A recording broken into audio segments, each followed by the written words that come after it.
Hey, we're Chris and Tara from Crooked Row. And today we are actually putting out a slight warning video. I don't usually like to have, I don't know, what I would consider a negative video, but I actually feel like this is a positive because there are a lot of gardeners who are putting out kind of Fear porn? Yeah, like they're trying to make people afraid, and I feel like they have good intentions because they want people to start gardening, but we watched a video the other day that was talking about how it was trying to encourage people to start gardening right now. But in doing so, they were saying that if you don't already have your garden planted in January, when everyone else is looking at their seed catalogs, that you are not going to be self-sufficient. And that is categorically untrue. So we wanted to kind of go over some ways, and I want to explain something. So a lot of people right now are, especially in zone 6 and probably lower, they're starting winter sowing. And so winter sowing is a fantastic way to alleviate some of your growth that I know I tend to forget about, and so especially like flowers, and so we always, and I'll show you later, you know, how we go about our winter sowing. It was one of the very first videos that we ever did was winter sowing a few years ago, but winter sowing is like where it's at to help yourself, because so last year I started a bunch of in my water jugs I started a bunch of flowers, and so I tend to focus so much on vegetables in my grow room that flowers are like an afterthought, and by the time I think about it, it's so warm that I try to plant them in the ground, and then we usually get like very small flowers out here. So this year I'm being more organized because this year's all about abundance. So winter sowing helps you work with Mother Nature. And so you're going to do hardy perennials in your water jugs, or it's hardy perennials and I guess hardy annuals. Yeah, I wouldn't start those in January though. Right now in January, it's hardy perennials for winter sowing. In your grow room, you can kind of run the gamut because that actually is giving you a jump start. It is. And so what this video said that he and I watched was that if you didn't start your tomatoes, you just are out of luck. And so if you didn't start them in January, you're just out of luck. And that is not true. We have had years where 4 to 6 weeks before our last frost, I started tomatoes. And so we have started them super early, and it's very cumbersome. And if you don't have a lot of space to work with, get ready to watch a plant, because tomato plants, like, they'll be this big for a while, but then remember, it's a vining plant, they start going bonkers, and then you have to start trimming stuff back, and just like, according to how much room you have. So I would, if you have tons of space, you can start them early. The other thing you have to worry about with starting tomatoes early is that the root systems can get so large on those before your soil temperatures are appropriate that when you transplant it, it goes through major transplant shock. And then it not only will you set yourself back a couple weeks, but then you will, it doesn't become as fruitful for some reason. Yeah, there's not as much produce on the plant. Now, also having said that, tomatoes thrive in being transplanted. It does stunt them, and then they'll explode with growth. But I'm just saying, if they get really, really big and you're transplanting them, that could be a problem. But if you're staying in like the solo cup method, or we use styrofoam, or just however you end up, you know, planting them, around that size is perfect to transplant out into your garden. If you are in the great big pots, I'd just keep them in those pots because they're going to go through a major amount of shock. So my point being is don't let people tell you that you can't plant something.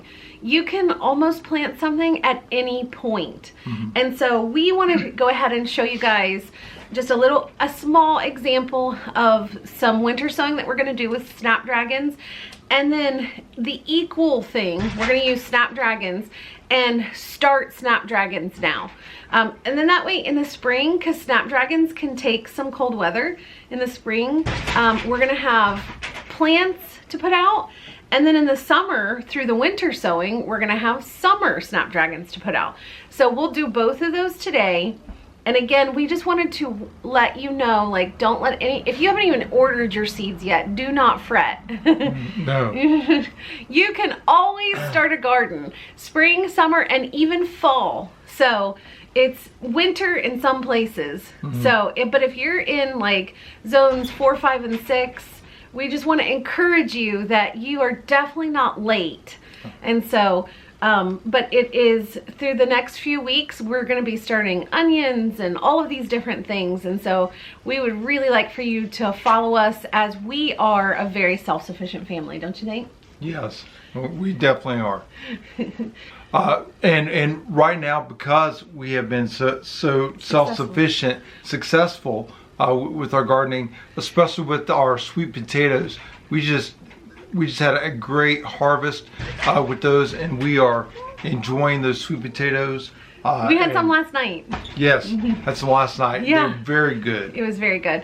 And so we still have onions and peppers and a little bit of potatoes. We only grew what was already in the ground with our potatoes, but we have tons of green beans and tomatoes and all of that stuff still left. Pickles. Yeah. I mean, we are still like living fat and sassy on our stuff. So my point is that you can still have a great garden and you haven't planted anything in January. Just wanted to set your minds at ease. Yeah.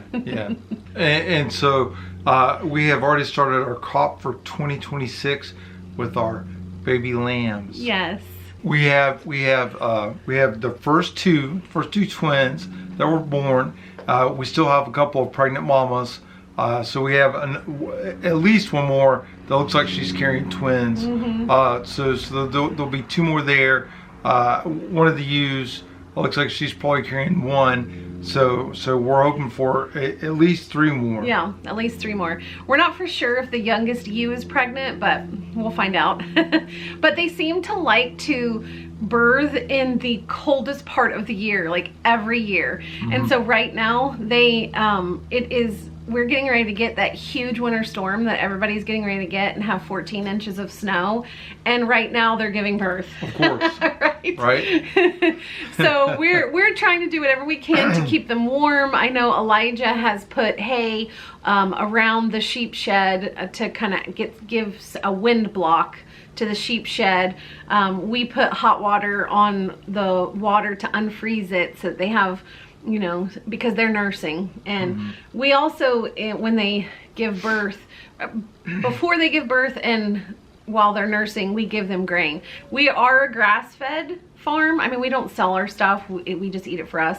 But we are a grass-fed farm, except for our ewes. And just when they give birth, we like to make sure that they have tons of nutrition. Yeah. We supplement that with the hay and the alfalfa. Yeah, no, not hay. The wheat. Well, we give them hay, and the hay is kind of free choice for them. But we give them barley and alfalfa. So yeah, we give them the barley seed mixed with alfalfa to help supplement their nutrition. Yeah, just because most of our ewes carry twins, so. So maybe you guys can help us name the newest little twins. They're so precious. And guys, they're so tiny. They're like maybe 10 inches off the ground. I mean, like their head is like, it's like this. They're so tiny. They're like what right now? Like 2 days old? Yeah, still? they're like just 2 days old, and they are precious. Like you just want to bring them into your bed and hold them. We don't though.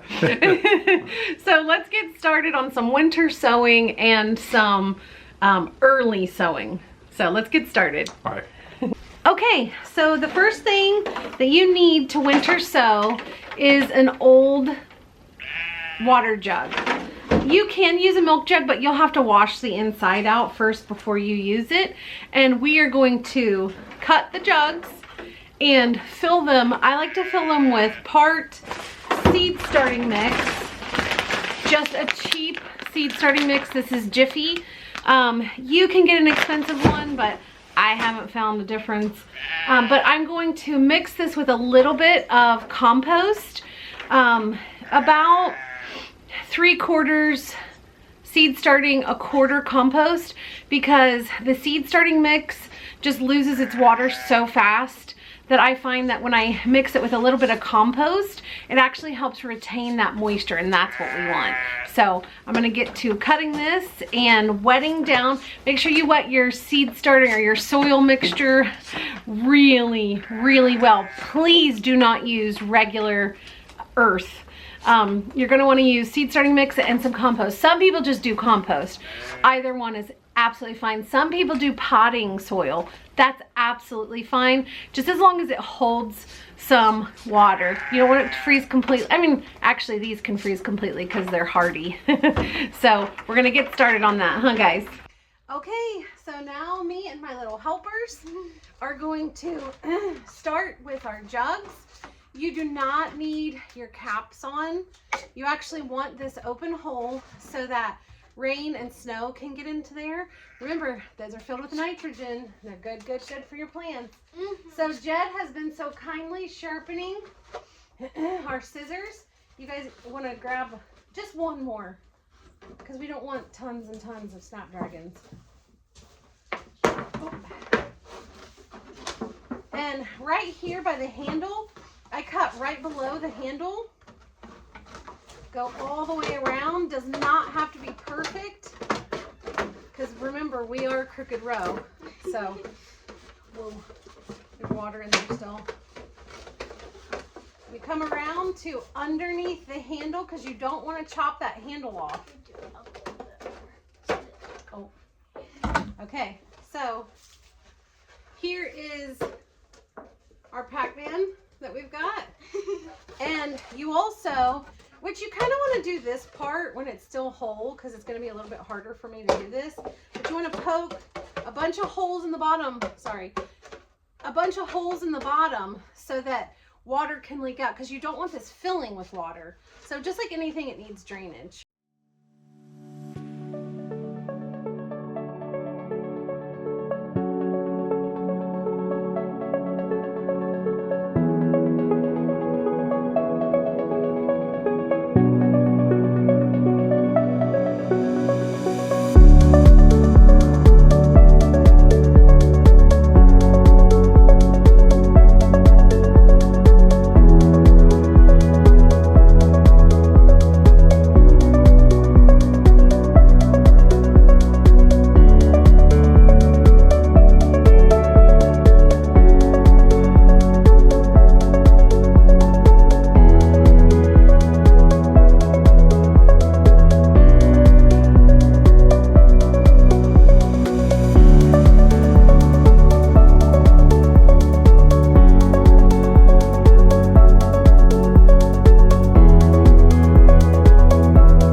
Perfect. So Jed has now done his Pac-Man, waka, waka, waka. And we have holes on the bottom. So now we have 2 containers that we will now fill with part seed starting mix. And then we will put in some compost.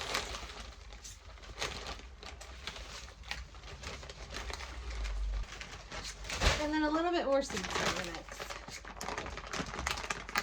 That way it's layered, even though we mix it. This is a spindle off of one of the chairs that my mom used to have. It makes a great stir. That's kind of funny. We have warm water that we're going to pour over this. they say you want it to be like a damp sponge, but please understand that if you don't stir it, it's going to be very, very dry. And then your seeds will die. So you want to make sure it's very wet, but not too wet or it'll just all freeze. Perfecto! Okay, you guys have your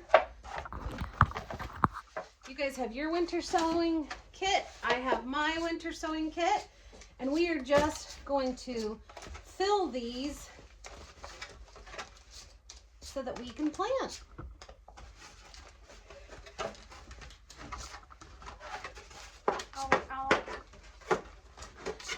And so you want that. You guys first. We now have Chantilly light pink snapdragons. This is from last year from Swallowtail Gardens. And let me see how many seeds I have.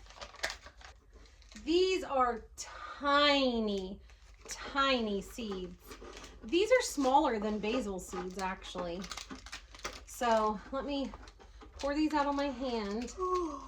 Isn't that a show of God's amazing creation? That these tiny, tiny little plants, or these tiny little seeds, you can barely see them. They're smaller than a mustard seed. And so you have a plant, an entire plant that comes from each one. Oh, don't you love God? One of the biggest things that I can suggest to people, if you're going to winter sow, so many people have like these big suggestions. The best suggestion that I have ever seen is using a paint pen. A paint pen will not fade. And so the permanent markers fade, garden markers fade, everything fades, and then you don't know what's in these, and you think you're going to remember, and you will not remember. I mean, last year we didn't do very much winter sowing. I think we did like 22 of these. But I've had where we've done 100. And so you can't possibly tell those apart. So you want to come in, and actually we'll go ahead and we'll enclose it first. You need duct tape. And Not duct tape. That's right. And so I start mine back here at the handle because it doesn't need to be closed. And then I go around. Whoop. Right here. And you can just rip it off. Okay. Perfect, perfect. Or since we have scissors here, you can use scissors. Yes. But it's easier for me to rip it. So I'm going to put in what we got. Woohoo! One and done. Now the kids can do theirs. Okay, look at us. Cheers. Okay, so now what do you do once you're done? You grab your jugs. Guys, get your jugs. Jugs. They're jugs. And you want these to be in full sun. You want them in a place that they're not going to be shaded. So we have, right next to this greenhouse, we have a track that goes around. And we're going to set them, let me flip this around actually, right here in the grass. Perfect, perfect. Okay, now it's time to seed start in our seed trays. So let's do that. Okay, now we are going to start some snapdragons. If I don't have enough seeds, I might put some kale in these as well. But I love these. These are from Gardener Supply. I've had them for like 3 years now. No cracks. They're awesome. You can kind of even be rough with them. They also have like a tiered watering system for them, so you don't have to water so much. I don't use it. I know that's awful, but I don't. Anyway, so we're going to fill this with starting mix, wet starting mix. Put our snapdragons in, see if we have enough. If we don't, sorry Missy, if we don't, we're starting kale.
Okay, so that was a fun little project. It was. I hope that we have alleviated any fears that you have for starting your garden. If you are still at that point where you're just even thinking about your garden, please don't feel rushed. Like, you have plenty of time. Plants have a way of growing when they're supposed to. They do. Yeah. So the kids helped put in our very first tray that's going in our grow room under our lights, which we're going to have many videos of us starting seeds. This is just the beginning. Look on your seed packets, or if you're just now ordering, go ahead and look at in the descriptions on every seed order or every seed website. For every plant, you can see most things you start at 4 to 6 weeks before your last frost for your area. And so if you don't know your last frost, look it up on the internet. Super easy. I know the Almanac has it. It's just a guess, but you kind of utilize that, and it's pretty accurate.